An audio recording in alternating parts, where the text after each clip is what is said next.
So Strand Titans have been amazing for Grandmaster GMs since their release, allowing you to suspend the entire battlefield including champions. But this season they became even better, which is hard to believe thanks to the new Strand aspects, which means now you are truly invincible regardless of what specific armor or weapons you run. In this build we have multiple methods of suspending our enemies, a whopping 55% damage resistance on top of everything else, a massive amount of healing for ourselves, which means you literally never die, and not only that, but you also heal your teammates as well, allowing them to survive as well. This build also has the strongest super for dealing with champions and adds in general in harder content. This is the only class where I've been able to run around like a maniac inside of GMs and not be punished for this ultra aggressive playstyle. Not only is it a super effective way of playing, but it's also so fun and such a breath of fresh air from the usual plinking away enemies from 100 meters away with a scout rifle. So today I'm going to cover the build setup in terms of the exotics I'm running, the actual Strand build in terms of aspects and fragments, the stat distribution I recommend, the mods I'm running, as well as the artifact mods.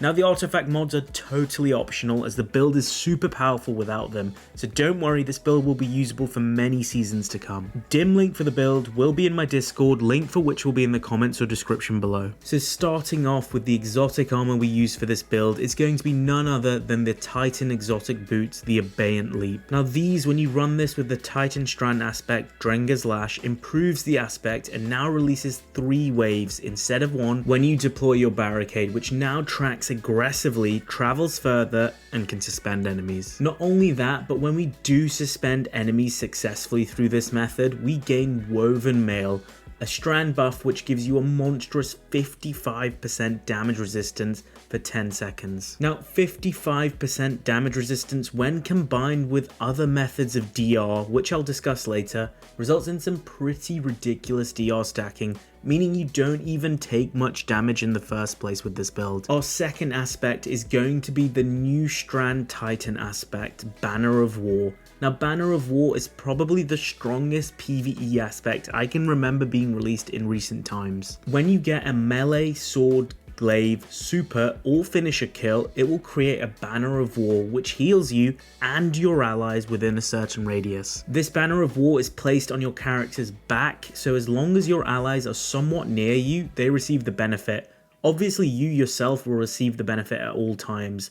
So not only do you get a healing benefit, but it buffs your melee, glaive, or sword damage as well. Now the best way to activate this in harder content, if you're not using a sword or glaive, is to melee a weaker enemy to get your first stack or to finish a stronger enemy. Once you do get that first stack of Banner of War, it becomes really easy to sustain and extend the duration. More kills by either you or your allies within that radius will not only extend the timer for Banner of War, but also improve the stacks, going all the way up to 4 stacks where the healing is pretty crazy. At 1 stack, you get 20 HP healing every 2.5 seconds, and all the way up to 4 stacks where you get 20 HP healing every second. Honestly, at 3 or 4 stacks on top of Woven Mail damage resistance, it becomes pretty hard to die, even when you're running around like a nutter in Grandmaster content. Let's go over the rest of the build. I'm using Rally Barricade because it has a shorter cooldown than Towering Barricade, so you can suspend your enemies more often. Catapult Lift,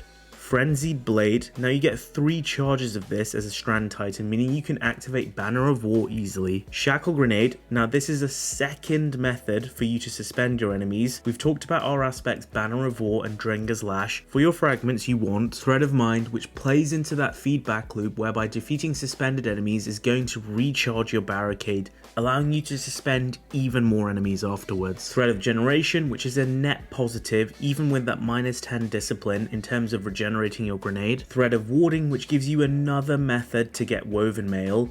And then finally, Thread of Continuity, so your suspend lasts longer. In terms of mods, on my helmet I run dual solar Strand Siphon mod, so I can generate more orbs of power with my primary and my special weapon, along with heavy ammo finder and scouts. On my gloves I run 1 melee kickstart and 1 momentum transfer, so we generate our melee back quicker, meaning we reduce our Banner of War downtime. Run the relevant resistance mods on your chest piece based on the activity. Then on my boots, I run 2 insulation mods and 1 absolution mod to get my barricade back quicker. And then on my cloak, I run 2 bomber mods and 1 distribution mod again, so whenever we deploy our barricade, we're getting our grenade back. For your stat distribution, you want 100 resilience as your #1 priority. This gives you 30% damage resistance, which is going to help you survive more than any other stat.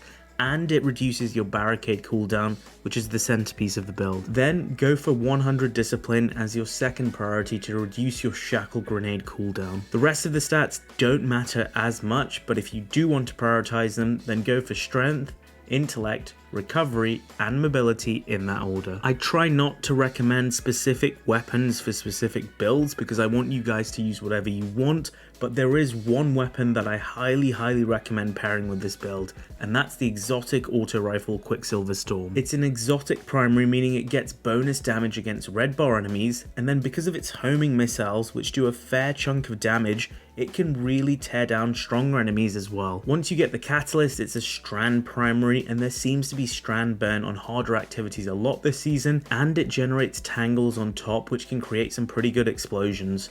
It also pairs with anti-barrier auto rifle this season as well. In terms of artifact mods, these are absolutely not necessary, but they will improve the build. I recommend running Rapid Fire Ranger, which applies a 15% weaken debuff onto enemies for hitting multiple precision hits from about 25 meters away, which is very easily doable with Quicksilver Storm. Then I recommend running Monochromatic Maestro, which boosts your Quicksilver Storm damage even more when you cause damage with your grenade or melee, and vice versa. Refreshing pickups and communal pickups are going to provide benefits whenever you pick up a tangle, and then the Siphon combo mods are great for orb generation as mentioned before, and then finally anti-barrier auto rifle is great for Quicksilver Storm this season. So there you have it, my Strand Titan build that is now literally invincible.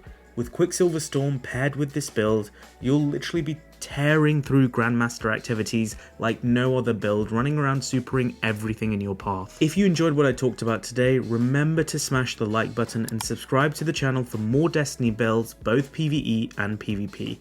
I'm Mr. On It, and that's it for today. Peace out, guys.